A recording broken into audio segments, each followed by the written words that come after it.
Il avait tout essayé. Travailler honnêtement, arnaquer un peu, même prier les anciens esprits du village, mais rien n'y faisait. À 39 ans, il vivait encore chez sa belle-mère, dans une chambre trop petite pour ses rêves, trop grande pour sa honte. Son nom, c'était Idriss. Un homme africain, intelligent, élégant, mais pauvre. Il disait souvent en rigolant, « Je suis riche, c'est juste que mon argent est coincé dans le futur. » Même sa femme, Patience, ne riait plus à cette blague. Elle le regardait avec cette tristesse silencieuse, ce regard de femme qui a trop attendu. Leur fils, Malik, ne demandait plus de jouets. Il demandait juste pourquoi ses amis mangeaient du poulet tous les jours. Et Idriss, lui, il dormait mal. Pas à cause de la chaleur. Non. À cause de ses pensées. Chaque nuit, il s'imaginait milliardaire. Il fermait les yeux et voyait des coffres pleins, des voitures qui roulaient sans faire de bruit, des maisons avec plus de salles de bain que de pièces utiles. Mais au réveil, c'était toujours la même chose, un matelas trop fin, une femme fatiguée, un enfant trop silencieux. Un soir, il est allé à une conférence sur la réussite africaine. Des hommes en costume donnaient des conseils du genre, réveille-toi à 5 heures du matin et visualise ta victoire. Idriss, lui, visualisait juste un bol de riz avec du poisson. Mais c'est à la sortie de cet événement que tout a basculé. Un homme, grand, habillé tout en blanc, l'a abordé. Pas un costume normal. Non. Un tissu qui brillait sans lumière, comme s'il était vivant. Il lui a dit calmement. Tu n'es pas pauvre, tu es simplement trop pur pour ce monde. Puis il a souri, tendu une petite boîte noire, et a disparu dans la foule. À l'intérieur, une clé noire. Lourde. Froide. Sur le métal, il y avait ces mots gravés. Le sacrifice pur ouvre la porte dorée. Idriss a ri. Un peu. Mais ce rire ne venait pas du cœur. Parce que tout au fond de lui, une voix venait de s'éveiller. Cette nuit-là, Idriss n'a pas fermé l'œil. Il tenait la clé dans sa main, comme si elle pouvait lui révéler le secret du monde. Il l'avait regardée sous toutes les coutures. Elle n'avait ni trou, ni numéro, ni fente. Juste cette phrase étrange gravée en lettres d'or. Le sacrifice pur ouvre la porte dorée. Mais quel sacrifice? Quelle porte? Et puis d'abord, pourquoi lui? Vers 3 heures du matin, il a fini par s'endormir, clé dans la main. Et c'est là que tout a commencé. Un rêve. Non, un cauchemar. Il se retrouvait dans une salle immense, avec un plafond trop haut pour être vu. Au centre, une grande table noire, entourée d'hommes et de femmes habillés comme des dieux. Aucun visage. Juste des ombres, des bijoux, des voix graves qui murmuraient tous la même chose. Patience et Malik doivent disparaître. Encore et encore. Comme un cœur de démons élégant. Idriss s'est réveillé en sursaut, le cœur battant, le front trempé. Et là, juste devant lui, la clé. Sauf qu'elle brillait. Faiblement. Comme si elle avait entendu le rêve. Comme si elle approuvait. Le matin, Patience lui a demandé s'il allait bien. Il l'a regardée. Elle lui a souri, avec cette douceur qu'elle gardait malgré la misère. Et là, pendant une fraction de seconde, Idriss n'a pas vu sa femme. Il a vu un obstacle. Il a secoué la tête. Non. Ce n'était qu'un rêve. Un cauchemar ridicule. Il n'était pas ce genre d'homme. Il aimait sa famille. Il les aimait plus que tout. Il allait casser cette clé, la jeter, l'oublier. Mais quand il a voulu la briser, impossible. Elle ne bougeait pas. Même avec un marteau. Même en la passant au feu. Elle restait intacte, froide, et maintenant, elle murmurait. Oui, elle murmurait. À peine audible, mais bien réelle. Et la voix disait une seule phrase. Tu veux la porte? Tu sais déjà ce qu'il faut faire. Pendant les jours qui ont suivi, Idriss a essayé de vivre normalement. Il se levait, souriait à Patience, emmenait Malik à l'école. Il faisait même semblant de chercher du travail. Mais en réalité, il n'entendait plus rien autour de lui. Tout ce qu'il voyait, tout ce qu'il entendait, c'était la clé. Elle ne brillait plus, non. Elle attendait. Comme une bête affamée, tapie dans l'ombre de ses pensées. Et chaque soir, le même cauchemar. La même salle. La même table noire. Les mêmes voix, plus insistantes. Patience et Malik doivent disparaître. Et maintenant, il les voyait. Sa femme. Son fils. Assis en bout de table. Calme. Trop calme. Le pire, c'est que dans le rêve, il souriait. Idriss se réveillait en larmes, en sueur. Mais le matin, il riait nerveusement. Il disait à Patience. Tu vas voir, un jour on sera riche. Toi, moi, Malik. On aura un salon avec un canapé qui ne grince pas. Patience répondait, on s'en fout du canapé, Idriss. On veut juste que tu restes toi. Mais lui, il n'était plus tout à fait lui. Un soir, alors qu'il regardait Malik dormir, il a entendu une autre voix. Une vraie. Dans la chambre. Quelqu'un était là. Il s'est retourné brusquement. Personne. Juste l'ombre du placard. Mais la voix, elle, était bien réelle. Tu les aimes? Alors offre-leur une place éternelle. Il a bondi hors de la pièce, haletant, paniqué. Il a ouvert la fenêtre, pris la clé, et l'a lancée de toutes ses forces dans le caniveau. Le lendemain matin, elle était revenue. Posée sur sa table de nuit. Brillante. Propre. Comme si elle n'était jamais partie. Idriss a compris. Ce n'était pas un rêve. Ce n'était pas un jeu. Et surtout, ce n'était plus un choix. Ce jour-là, Idriss n'a pas dit un mot. Il s'est levé tôt. A préparé le petit déjeuner pour Patience et Malik, comme s'il allait leur offrir une belle journée. Des œufs, du pain grillé, du lait tiède. Il n'avait jamais fait ça. Patience l'a regardé, surprise. Tu veux nous empoisonner ou tu t'es enfin souvenu que t'es un mari? Elle avait ri. Même Malik avait ri. Idriss, lui, n'avait pas ri. Il avait simplement souri. Un sourire triste. Un sourire qu'on fait quand on sait que c'est la dernière fois. La nuit est tombée. Lentement. Silencieusement. Et avec elle, est venu le moment. Idriss a attendu que Malik s'endorme. Il est allé le voir. L'a regardé dormir comme on regarde un trésor. Ce petit garçon qui croyait que son père était un héros. Ce petit garçon qui ne demandait jamais rien, sauf un peu d'amour. Il lui a murmuré, « Pardon, mon fils. » Puis il est sorti de la chambre. Patience était dans le salon. En train de lire. Une vieille Bible. Elle l'a regardé, étonnée, « Tu vas bien? Tu transpires? » Il a hoché la tête. Lentement. Puis il a dit. « Tu crois au paradis, Patience? » Elle a souri. « Je crois à toi. » Et c'est déjà pas mal. Il a pleuré. Une larme. Deux. Mais il l'a fait. Ce qu'il s'est passé ensuite, personne ne pourra jamais vraiment le raconter. Il n'y avait pas de sang sur les murs. Pas de cris. Juste un silence étrange. Et une odeur de fleurs, comme à un enterrement. Et juste après. Un grondement. Une voiture noire. Immense. Silencieuse. Garée devant chez lui. Il n'avait appelé personne. Mais elle était là. La porte s'est ouverte toute seule. À l'intérieur, cuir rouge, lumière dorée, champagne déjà servi. Un homme en blanc l'attendait. Le même. Toujours sans nom. Il a dit. Bienvenue, Idriss. Le trône n'attendait plus que toi. Le trajet a duré exactement 13 minutes.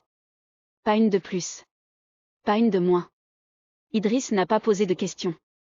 Il regardait les rues défiler comme si c'était la dernière fois qu'il les voyait. Il se sentait vide. Léger. Comme s'il avait quitté son propre corps. La voiture s'est arrêtée devant un portail gigantesque, entièrement noir, sans aucune poignée. Il s'est ouvert dans un souffle, comme si l'endroit respirait. À l'intérieur, un palais. Pas une maison. Un palais. Sol en marbre noir, colonnes dorées, fontaines intérieures qui coulaient sans bruit. Un parfum de bois brûlé et de cannelle flottait dans l'air. Chaque mur était orné de tableaux, mais aucun n'avait de visage. Juste des silhouettes, entourées d'or et de flammes. Un majordome muet lui a tendu un costume. Noir. Parfaitement à sa taille. Puis il l'a conduit jusqu'à une immense salle ovale. Illuminée par des bougies qui ne fondaient jamais. Ils étaient là. Assis autour d'une table ronde, les membres du club des milliardaires. Aucun n'a levé la tête. Ils étaient tous occupés à boire, manger, ou compter leur argent. Oui, certains comptaient leur argent, en silence, comme pour se rassurer qu'il était encore là. D'autres caressaient leurs bijoux, leurs montres, leurs bagues, comme on prie un dieu. Au centre de la pièce, un trône. Noir. Vide. Mais il vibrait. Il émettait une chaleur. Comme si quelqu'un ou quelque chose était déjà assis dessus, mais invisible. Le même homme en blanc a posé une main sur l'épaule d'Idriss. Il a dit calmement. Ce que tu as perdu, n'était qu'un gage. Ce que tu vas gagner, est éternel. Un autre membre a levé son verre.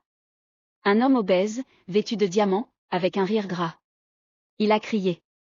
À notre nouveau frère. Idriss le purificateur. Tous ont répété.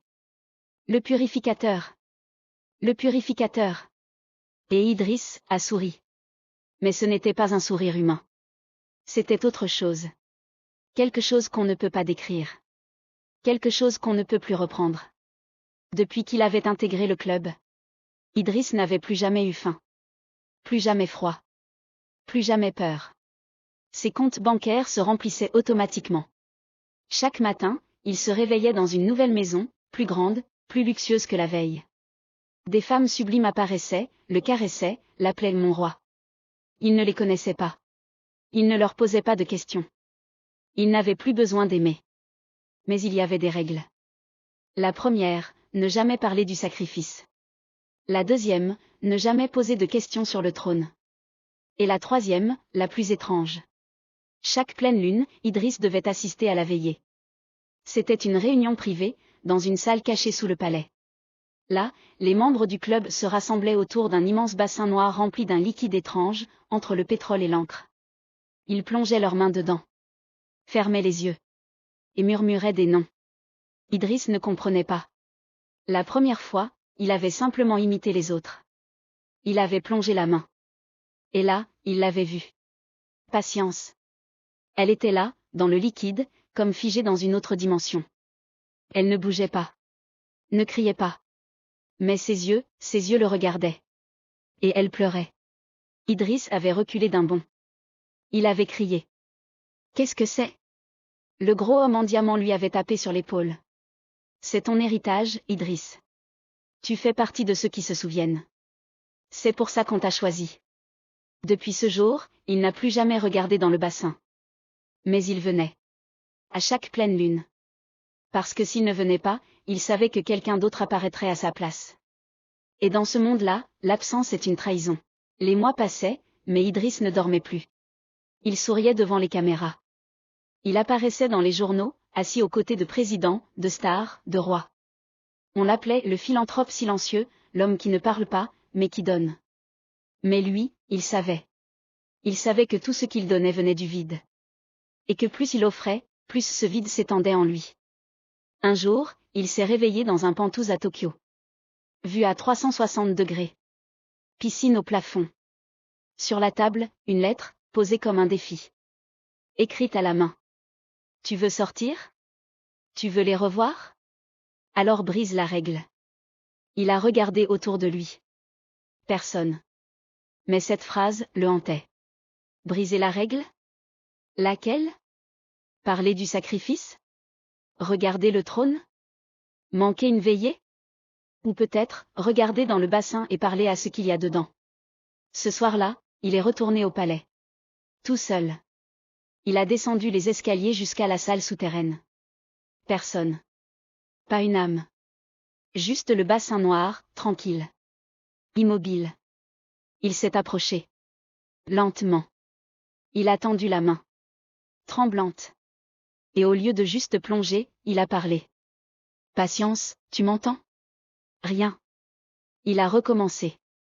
Patience, c'est moi. C'est Idriss. Je suis désolé. Et là, les yeux sont apparus. Mais ce n'étaient pas ceux de Patience. Des yeux rouges. Immenses. Vides. Et une voix, cette fois bien réelle, a répondu. Trop tard. Maintenant, c'est nous qui te regardons. Idriss a reculé. Trop vite. Il a trébuché. Sa tête a cogné le sol. Quand il s'est réveillé, il était de retour dans la voiture noire. Assis à côté du majordome muet. Mais cette fois, le majordome souriait. Dans la voiture, Idriss n'osait pas parler. Le majordome muet, lui, ne souriait plus. Il récitait. Une langue étrange. Ancienne. Comme si les mots venaient du fond des âges. Chaque syllabe vibrait dans le corps d'Idriss comme une cloche qui sonne un enterrement. Il ne savait plus s'il rêvait, ou s'il était déjà mort. Quand la voiture s'est arrêtée, ce n'était pas au palais. C'était dans le désert. Un endroit que même les cartes refusaient de nommer. Le ciel était noir, sans étoiles. La lune avait disparu. Et tout autour, des silhouettes en cape marchaient en rond. Des dizaines. Peut-être des centaines. Toutes membres du club. Idriss a voulu faire demi-tour. Mais le majordome l'a saisi par l'épaule. Et d'une voix claire, pour la première fois, il a dit. Tu as regardé dans le bassin. Tu as parlé. Tu as voulu voir au-delà. Alors maintenant, tu dois y entrer. Un cercle s'est ouvert dans le sable. Lentement. Un trou noir, béant, sans fond. À l'intérieur, rien. Ou plutôt, une chose. Une silhouette assise. Le trône. Mais cette fois, il était occupé. Et celui qui y était assis avait un visage. Un visage qu'Idriss connaissait trop bien. Le sien. Oui. Un autre Idriss. Plus âgé. Plus pâle. Plus riche. Les yeux vides. Il a levé la main et dit. Tu croyais avoir sacrifié ta femme et ton fils, mais c'est toi que tu as offert. Autour, les membres du club ont tous levé un doigt vers lui. Comme pour l'accuser. Comme pour désigner le prochain. Et Idriss a compris. Il n'était jamais monté sur le trône. Il était le trône. Idriss n'a pas crié. Il a juste accepté. Le sol s'est ouvert sous ses pieds. Doucement. Comme une invitation. Il est tombé sans tomber. Flotté sans flotter. Quand il a rouvert les yeux, il n'était plus dans le désert. Il était dans une tour de verre, gigantesque, dominant une ville inconnue. Et autour de lui, des écrans. Des centaines d'écrans. Affichant des visages. Des familles. Des politiciens. Des influenceurs. Des chefs d'État. Tous avec le même regard vide. Une voix derrière lui a murmuré. Le club ne choisit pas les riches. Il les fabrique. Et quand ils deviennent inutiles, on les recycle. Idriss s'est retourné. Mais il n'y avait personne. Juste un miroir. Et dans ce miroir, il a vu. Patience. Elle était vivante. Jeune. Rayonnante. En train de jouer avec leur fils dans un jardin ensoleillé. Elle riait. Mais Idriss ne pouvait pas les toucher. Il ne pouvait que regarder. La voix est revenue. Tu voulais l'or? Tu l'as eu. Maintenant tu es riche de ce que tu ne pourras plus jamais avoir. Un écran s'est éteint. Puis un autre. Puis un autre. Et à chaque fois, Idriss sentait une partie de lui disparaître. Le trône ne l'avait pas avalé. Il était devenu le trône. Une énergie. Une mémoire. Un souvenir éternel que les prochains viendront caresser, sans jamais savoir ce qu'il en coûte. Et le plus fou dans tout ça? C'est que dans un autre pays, un autre jeune homme noir, fauché et désespéré, vient de recevoir une invitation. Juste une lettre. Sans timbre. Sans expéditeur. Avec 6 mots écrits en lettres d'or. Le club t'a choisi. Félicitations.